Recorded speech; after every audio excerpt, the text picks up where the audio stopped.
Welcome to our tutorial on editing shared documents in Google Drive. Let's dive in and enhance your collaboration skills. Start by opening your shared document within Google Drive. Find it easily in your Shared With Me folder.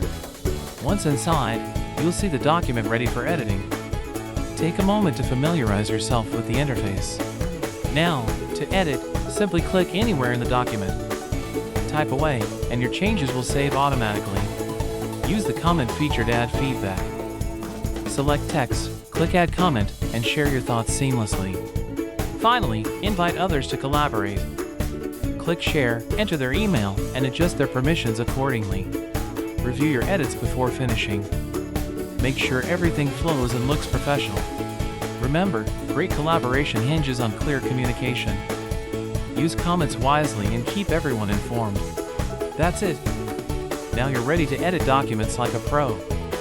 Keep practicing and enhancing your collaborative skills. If you found this tutorial helpful, share it with your friends and elevate your editing game together. Don't forget to subscribe for more tips on using Google Drive efficiently.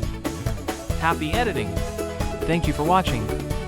Embrace your newfound skills and enhance your document editing experience.